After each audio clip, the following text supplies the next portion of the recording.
dañu wax ni li tax criminaliser ñu ko loolu ñi mu intéressé woon ñu koy xeex mën nañ ci waxtaan ku mu intéressé wul woon démb tey amoo droit wax ci tu es disqualifié ñooñu mu intéressé woon nag ñoom ñëpp ba ñu dajee c'est le lieu mu féliciter ànd sàmm jikko yi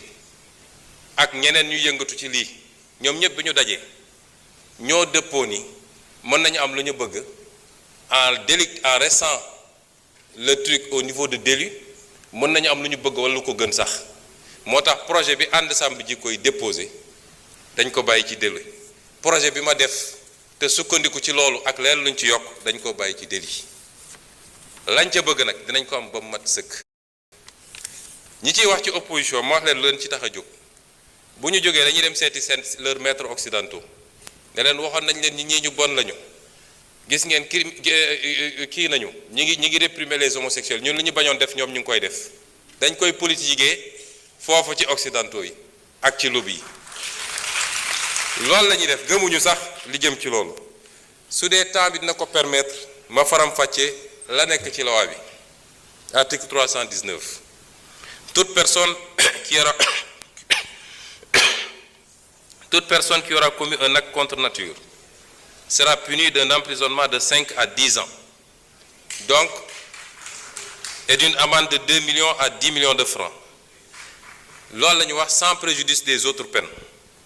Si l'acte est commis avec un mineur, le maximum de la peine sera prononcé. Le juge ne pourra prononcer le sursis, ni réduire l'emprisonnement au-dessous du minimum de la peine prévue à l'alinéa 1 du présent article. loolu verrouillé nañu juge bi ba moom ci boppam mënatul bàyyi nit mu dem ni mu tuuti 5 ans yi dina ko wax ni mu tuuti kon loolu soxlawoo criminaliser pour am ko ñu tekki ni tout acte sexuel ou à caractère sexuel entre deux personnes de même sexe constitue un acte contre nature ñu définir ko mësuñu koo définir tout acte sexuel ou à caractère sexuel entre deux personnes de même sexe ou tout acte sexuel à caractère sexuel commis par une personne de l'un ou l'autre sexe sur un cadavre humain ou un animal. Toute personne qui aura fait par l'un des moyens énoncés à l'article 248 l'apologie d'un acte visé à l'alinéa 3 du présent article sera punie d'un emprisonnement de 3 ans à 7 ans et d'une amende de 500 000 à 5 millions. loolu newuloon ci loi bi weesu mooy apologie man bi may nekk député ensemble ji koy bi ñëw gis ma dama leen ne loi bi ni ngeen ma ko andilee doyaguma parce que une loi ne doit pas créer de l'insécurité juridique te loolu dinaa ci dellu si ma ne leen en tant que député du ma ko wote moo tax boobu wotewu ma ko woon suñ ko toggaatee nag ba mu mel ni mu war a mel kenn du ma ci njëkk ñu tegaat ni kon apologie bi ñay def la ñuy def dugg ci internet bi wala góor yu daje sol seen marinière def seeni truc am na ku ma ne ndax taaje boon bokk na ci loolu la ñu wax ne loolu bokkatuñu ensuite ñu ne constitue l'apologie d'un acte contre nature toute représentation publique par la parole, l'écrit, l'image, le geste, le son ou par tout autre procédé quelconque tendant à promouvoir l'homosexualité,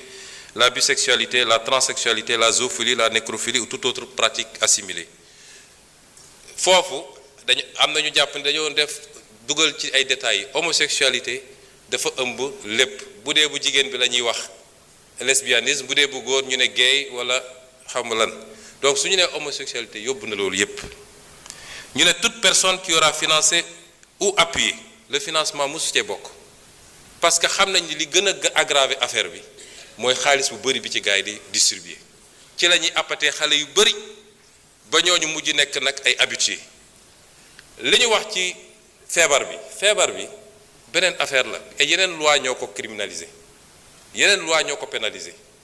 kuy transmettre feebar volontairement am na yeneen loi yu ko pénaliser loolu du rek diggante ñi ñuy tuddee borom ñaari tur yi waaye diggante hétérosexuel sax nit mun na dem di transmettre volontairement moo xam góor la moo tax jigéen la moo tax il faut ñu détacher ko ñu ne donc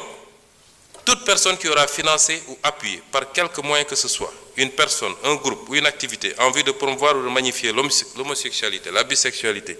la transsexualité, la zoophilie, la nécrophilie ou toute autre pratique assimilée sera punie des peines prévues à l'alinéa 5 du présent article. Toutefois, n'entrent pas dans le champ d'application du présent article les actes accomplis par les structures et organisations de santé dûment agréées dans le cadre des politiques de santé. loolu tam dafa am ñoo xam ne seen liggéey ci loolu la màcc ñooñu mënuñ leen boole ci loi bi may profité nag di wax ak nit ñi li xew ci réew mi rafetul nekk di génne ay bulletins de santé jàmbur le statut sérologique des gens ñooñu léeg-léeg dañoo am njaboot seeni doom ñemeetuñu dem école ce qui se passe dans ce pays-là est inadmissible. Instruction, secret de l'instruction amatul diggante enquête bi parquet juge d'instruction tous les PV sont dans la rue kan moo jox nit sañ-sañ mu ne diw am na cancer wala am na sida wala am na lii et ça ana procureur